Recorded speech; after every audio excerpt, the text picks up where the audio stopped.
सुप्रभात बच्चों। आज हम सब लोग हिंदी प्रथम की पाठ्य पुस्तक से पाठ 9 फ्यूली पढ़ने जा रहे हैं। बच्चों, फ्यूली एक लड़की का नाम है जो प्रकृति से अत्यधिक प्रेम करती है। वह फूलों को अपना दोस्त मानती है और जब वह उससे बिछड़ जाती है तो उसके साथ क्या होता है, इस कहानी में यही बताया गया है। आइए हम इस कहानी को विस्तार से पढ़ते हैं। फ्यूली। उत्तराखंड की पहाड़ियों में अलग अलग रंग रूप और नाम के फूल खिलते हैं। इन्हीं में से एक सुंदर पीले फूल का नाम है फ्यूली। फ्यूली फूल के साथ एक लोक कथा जुड़ी है।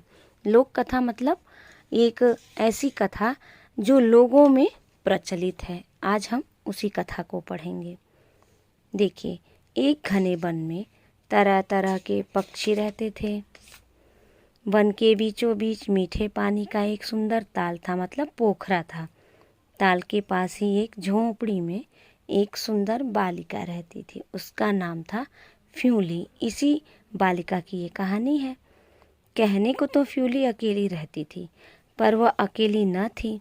वन के सभी पशु पक्षी उसके साथी थे और उससे बहुत प्यार करते थे। फ्यूली भी सभी को प्यार करती थी। उसकी मधुर आवाज़ सुनकर वे दौड़े चले आते थे। उन सबके बीच फ्यूली एक परी सी लगती थी।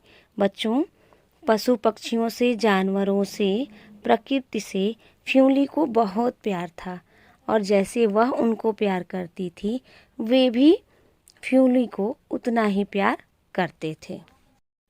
एक दिन शाम के समय फ्यूली एक नन्हे हिरन के बच्चे को दुलार रही थी, मतलब प्यार कर रही थी। तभी उसे अपने पीछे कुछ आहट सुनाई दी। आहट सुनाई देना का मतलब आवाज़ सुनाई दी। फ्यूली ने मुड़कर देखा कि एक सुंदर राजकुमार खड़ा उसे निहार रहा है। निहार रहा है मतलब बहुत ही प्यार से उसको देख रहा है। फ्यूली ने उससे पूछा, क्या पानी पीना चाहते हो? अगर प्यास लगी है तो ताल से पानी पी लो और जाओ। राजकुमार ने ताल से पानी पीकर प्यास बुझाई। बच्चों, राजकुमार को प्यास लगी थी। फ्यूली ने उससे कहा, लगता है तुम शिकारी हो, किंतु यहाँ पशु पक्षियों का शिकार करना मना है। थके हारे हो तो कुछ समय विश्राम कर लो, वैसे भी रात होने वाली है। चाहो तो यहीं रह सकते हो, प्रातः उठकर चले जाना।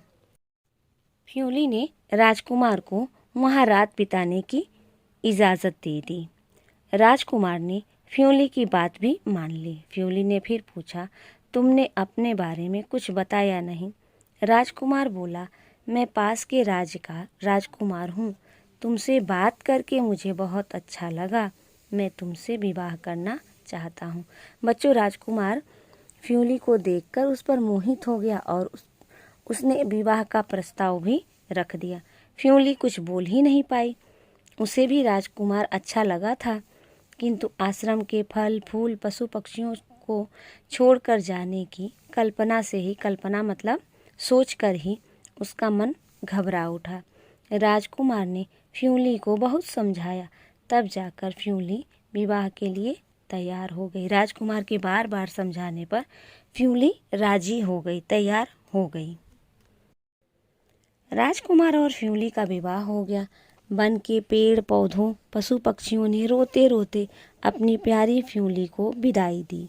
महल में पहुंचकर रानी फ्यूली के लिए सुख सुविधा और ऐशो आराम के सभी साधन उपलब्ध थे।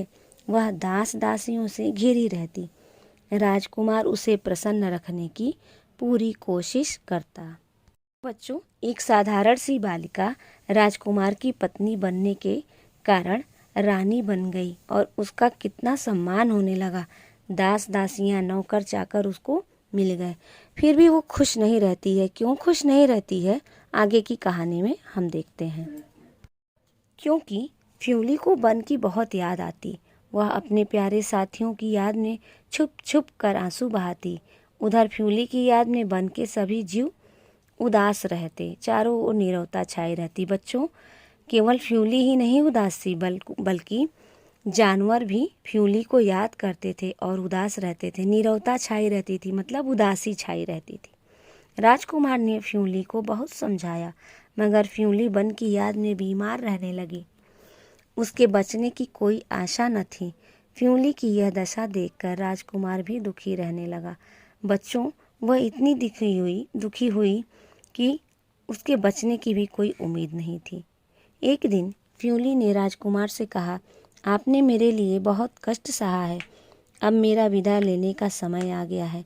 मैं चाहती हूँ कि आप मेरी अंतिम इच्छाएं अवश्य पूरी करें। राजकुमार ने भरे गले से कहा, मतलब रोते हुए गले से कहा, मेरी प्यारी फ्यूली, मैं तुम्हारी हर इच्छा अवश्य पूरी करूँगा, तुम कहो तो। फ्यूली बोली, आप मुझे वन से रानी बनाकर लाए थे, आप मेरे मरने के बाद मुझे उसी वन में दफना देना और कभी शिकार भी न करना। इस तरह फ्यूली को लगने लगा कि अब उसका अंत निकट है और राजकुमार से उसने वादा भी करवा लिया। राजकुमार ने फ्यूली की दोनों बातें भी मान ली। फ्यूली ने सदा के लिए आंखें मूंद ली। राजकुमार ने फ्यूली को वन में ताल के पास उसी जगह पर दफना दिया जहाँ फ्यूली रहती थी, उसी ताल के पास, उसी बगीचे में। कुछ दिन बाद वहाँ एक पौधा उगाया, अपने आप ही पौधा उगाया। पौधे पर पीले पीले सुंदर फूल खिले। राजकुमार ने उन फूलों का नाम फ्यूली रखा और आज भी लोग जब इन फूलों को देखते हैं तो फ्यूली को याद करते हैं। चैत्र महीने में फ्यूली के फूलों के खिलने के समय उत्तराखंड में फूल देई यानी फूल संक्रांत नामक त्योहार मनाया जाता है। इसमें फ्यूली के फूलों से पूजा की जाती है। कहानी से यह स्पष्ट होता है कि प्रकृति प्रेम प्रत्येक मनुष्य के लिए आवश्यक है और प्रकृति से जुदा होकर रहना कितना मुश्किल होता है कि लोग अपनी जान भी दे देते हैं, जैसे कि फ्यूली ने किया। तो बच्चों, हमें भी अपने आसपास के वातावरण का ध्यान रखना चाहिए, प्रकृति से प्रेम करना चाहिए, पेड़ पौधों को पानी देना चाहिए और पशु पक्षियों का भी ध्यान देना चाहिए। आज की कक्षा यहीं समाप्त होती है बच्चों। पाठ को अवश्य पढ़ लीजिएगा। धन्यवाद बच्चों।